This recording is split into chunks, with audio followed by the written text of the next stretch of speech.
Assalamu alaikum warahmatullahi wabarakatuh. Bismillahirrahmanirrahim.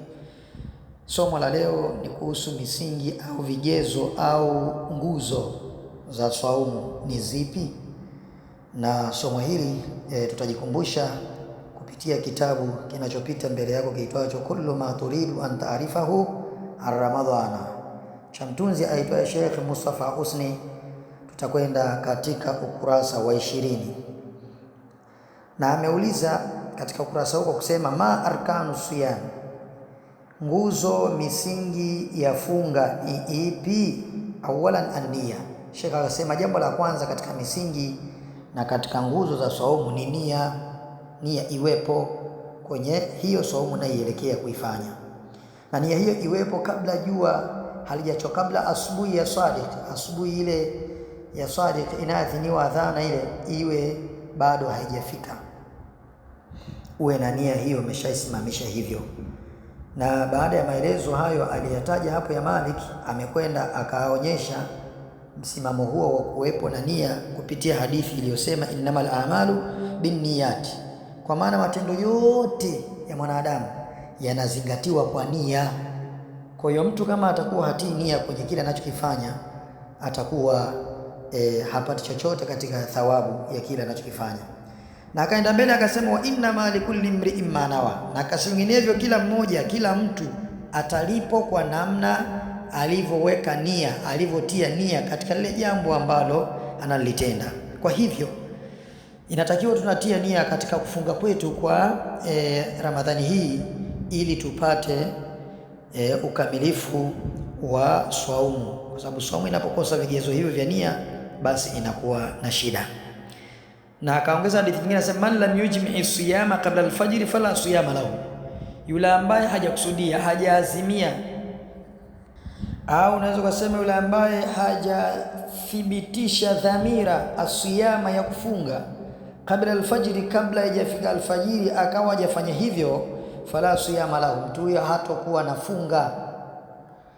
Na ukitaka kujiongeza katika ufafanuzi mwa hadithi hii kwa neno man lam yujmi siyama, chukua kitabu kinachopita mbele yako kiitwacho Tuhfatul Ahwadhi bi Sharh Jami' at-Tirmidhi mjalladi wa 3, nenda ukurasa wa 292. Anatusaidia pale baada ya maelezo akasema wal maana man lam yusmimil azma ala sawmi, yule ambaye hajaimarisha, hajathibitisha al-azma, dhamira yake, maazimio yake ala saumi, katika ila saumu. Mtu ambaye hajafanya hivyo basi mpaka kabla haijafika alfajiri bado hajafanya hivyo, basi fala siyama lahu, huyo anakuwa hana funga tena. Naam, hiyo ni katika kusisitizia kuonyesha umuhimu wa nia kwenye hicho unachokitekeleza katika funga yako. Na sehemu ya pili ama nguzo ya pili ama msingi wa pili wa saumu, akasema maarifatu tarfa innahari, kwamba ajue pande mbili za mchana, kwa maana asubuhi na jioni. Na hapo mbele ametuelezea kwamba la budda min maarifati ghurubi shamsi wa tulu'i al-fajr inda al-iftari wa tasahhuri li sihhati as-sawmi, lazima aweze kujua hivyo muda wa kuzama jua na muda wa kuchomoza jua, wakati wa kufuturu na wakati wa kula daku, ili saumu yake iliweze kuswihi. Hilo ni jambo amelionyesha la pili katika msingi au nguzo ya saumu, kwamba ujue pande mbili za asubuhi ile kabla ya alfajiri hajachomoza, uwe umeshafanya yote yanayostahiki kama tulivyopita kwenye kipengele cha kwanza cha nguzo ya kwanza, na pia wakati wa kuzama jua uweze kujua kitu hicho.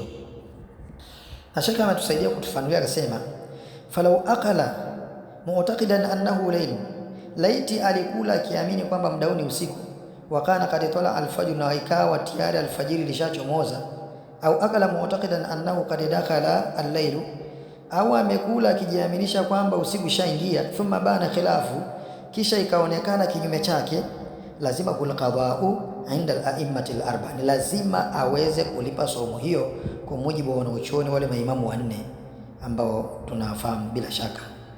Imam Malik, Abu Hanifa, Shafi na Hanbali wote wanasema mtu mwenye mazingira haya lazima aweze kuja kuilipa saumu ile, imekosa vigezo. Na jambo la tatu ama nguzo ya tatu au msingi wa tatu, amesema al-imsaku an jami'il mufattirati, kujizuia na yote yanayepelekea kufunguza, kuharibu saumu. Mithlu al-akli, mfano kula, wa shurbu, kunywa kinywaji, wal wat'u fi nahar ramadhana, kumuingilia mwanamke mchana wa Ramadhani, wal haidh wan nifas, hayo ayepukane nayo. Kwa hiyo jambo la tatu na la mwisho ni al-imsaku an jami'il mufattirati, kujizuia na vyote vinavyoweza kumfunguza, kumtoa kwa kinachoitwa saumu, kumtoa na sifa ya kuitwa kafunga, ajizuie na vyote hivyo. Sasa je, tutavitambuaje vyote ambavyo vinavyofanya mtu aonekane hajafunga, ikiwa fikra yake inataka imwambie kafunga? Inshallah rahman, fuata sasa video itakayofuatia, itaelezea sasa vitu vinavyopelekea saumu yako iharibike, saumu yako iwe ni haiko sawa na Mungu hawezi kuilipa thawabu zake, ingawa umeshinda na njaa kuanzia asubuhi mpaka jioni.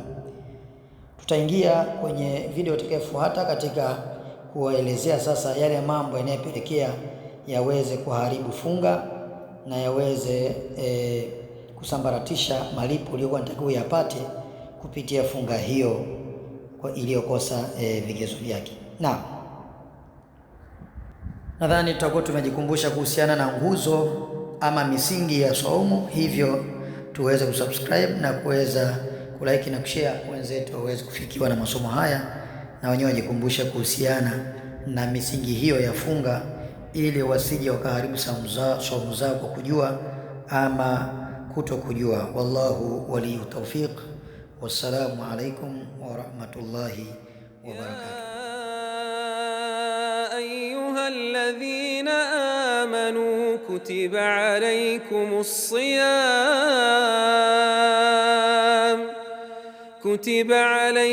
الصيام كما كتب على الذين من قبلكم لعلكم تتقون.